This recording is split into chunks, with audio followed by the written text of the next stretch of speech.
Most people's number one fear is public humiliation, okay? I don't give a fuck anymore. I'm not afraid of it, because I've had plenty. ¡Comieron humanos! ¡Asquerosidad! ¡Comieron humanos! Yo no estaba enterada de nada. Que había, o sea, de los asesinatos sí, pero que habían comido humanos. ¡Humanos! Ever since Oprah opened up this South African school for girls in 2007, all type of crazy, spooky, creepy, nasty stuff has been happening. In 1998, Mel Gibson sat down for an interview and suggested that Hollywood was hiding something dark, something terrible, something most people weren't ready to hear. They called him paranoid, they branded him a conspiracy theorist, and for years they said he was finished. But now, with mountains of Epstein-related documents and records circulating in the public domain, some people are looking back and wondering whether Gibson was one of the only figures in Hollywood willing to say, out loud, that there was a rot in the system. And he wasn't the only one who tried to warn us. Corey Feldman, Elijah Wood, Jim Caviezel, each in different ways voiced concerns about exploitation and abuse in the industry, and almost nobody listened. Today, we're going through it all. The warnings, the narratives, the alleged cover-ups, and the paper trail that has people asking whether those early alarms were dismissed on purpose. But before we get into the files, you need to understand the people who spoke up first, because this story didn't begin with Epstein's arrest. It began decades earlier, with insiders raising the alarm at the top of their lungs, while the rest of the I did a lot of research on it, and according to all the research, it was way worse than that. No matter how strong you are going to be affected by this place. And you'll resent it for a little while, then you have to let it go. Otherwise, you'll eat yourself alive here. And I think it takes that kind of cockroach resilience to survive in this town. You believe that children are being abused by pedophiles in Hollywood. Absolutely. So I'm saying that there are people that were the people that did this to both me and Corey that are still working, they're still out there, and they're some of the richest, most powerful people in this business. And they are And they do not want me saying what I'm saying right now. He said the same people were still working, and the industry's response was always the same. Silence, a blacklist, and then move on. Nothing to see here. And Corey wasn't alone. Now I need to be honest with you. Some of what you're about to hear crosses into territory that sounds completely insane. Human hunts, mind control. 5 years ago, if someone told you this, you would have laughed them out of the room. But after seeing what's actually inside the Epstein files, the images, the emails, the flight logs, the surveillance footage, are we really in a position to say anything is too dark to be true anymore? Now let's talk about the man at the center of this conversation, Mel Gibson. For a long time, Hollywood convinced the world that Mel was the villain. And look, he's done things he's had to answer for. The 2006 DUI arrest and the anti-Semitic insults that came with it were disgusting. No one is arguing otherwise.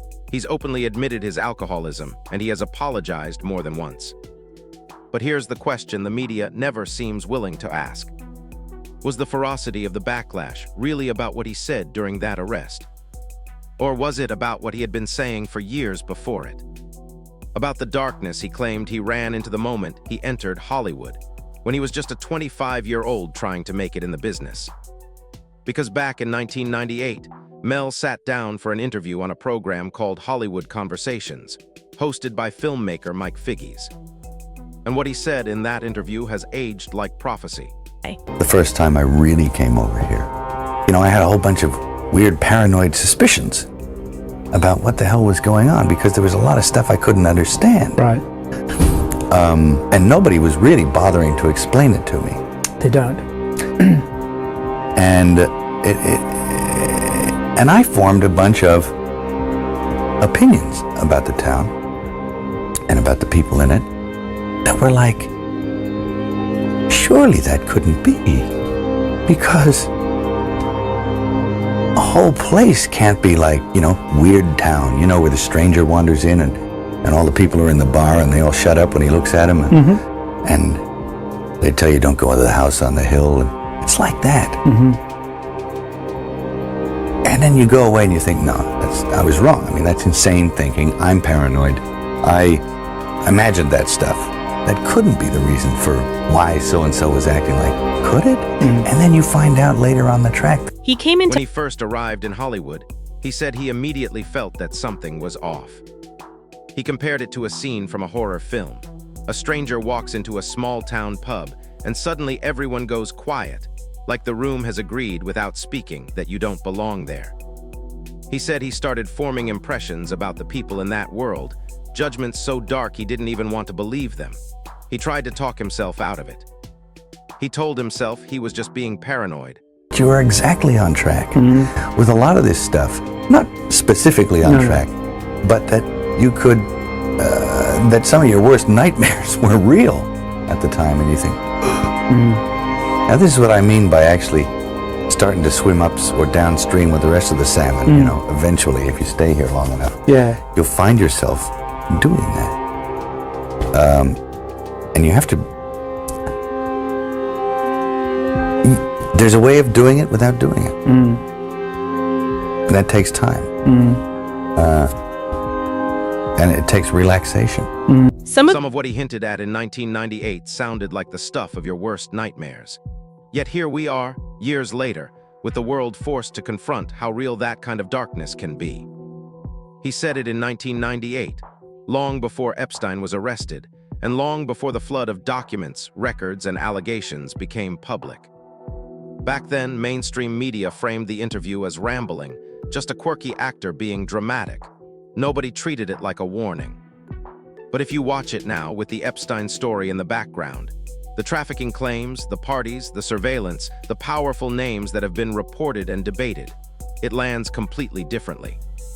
And here's a detail people point to. In the publicly circulated Epstein-related materials, flight logs, contact books, and other records, Mel Gibson's name is often said to be absent. Not in the flight records, not in the black book, not in the documents people keep passing around online. Make of that what you will. To understand why his warnings were so easy to bury, you have to understand what happened to his career. In 2004, Mel directed and self-financed The Passion of the Christ. The major studios wouldn't touch it, not because it was a bad bet. The film went on to make hundreds of millions worldwide on a relatively modest budget. And after that, according to him, the message from the industry was clear. Hollywood isn't only about talent. It's about who signs off on you, who protects you, who vouches for you, and who decides you've become a problem. Now I want to be absolutely clear. Gibson often speaks in big, sweeping moral language. He talks about a dark side of the business, about deviance, about people who will eventually be exposed. But most of the time, he doesn't present documents, specific names, or direct proof. It's more a worldview, an alarm bell.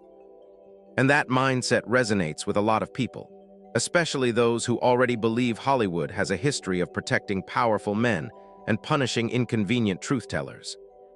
He keeps that narrative alive by pointing to moments when, as he tells it, he spoke too early. He's claimed he warned people about Harvey Weinstein before the industry was willing to hear it, that speaking freely cost him opportunities, that telling the truth doesn't make you rich. It makes you radioactive. Pop singer Seal has launched an attack against Oprah, accusing her of knowing about disgraced movie mogul Harvey Weinstein. He sent the following meme on Instagram, which reads, "When you're part of the problem for decades, but suddenly they all think you are the solution." Seal then wrote the hashtag Sanctimonious Hollywood. No comment yet from Oprah's camp. So Rose McGowan has put Oprah on blast. He seemingly suggested in the caption that Oprah knew the Hollywood producer was mistreating women. He took hold of me and stood me in front of the mirror. And he's like touching me, rubbing me, and he's like, just relax. And if we make this just about Harvey Weinstein, then we will have lost this moment. Now, whether you accept every part of it or not, here, that's why it matters. When someone positions himself as a canceled truth-teller, the audience starts listening differently. Every vague comment feels loaded. Every "I can't say too much" starts sounding like evidence. And once that framework is in place, people begin filling in the blanks for you. That's exactly where Oprah enters the conversation. If Cat Williams is presenting himself as the man who understands how Hollywood really works, Oprah represents the other side of that equation. Not in a cartoon villain sense, not secret meetings in the dark, but in a far more visible, documented, undeniable way. Oprah built an empire that isn't just media. It's access. Access to platforms, access to narratives, access to legitimacy. For decades, being embraced by Oprah meant something. It signaled credibility. It offered redemption.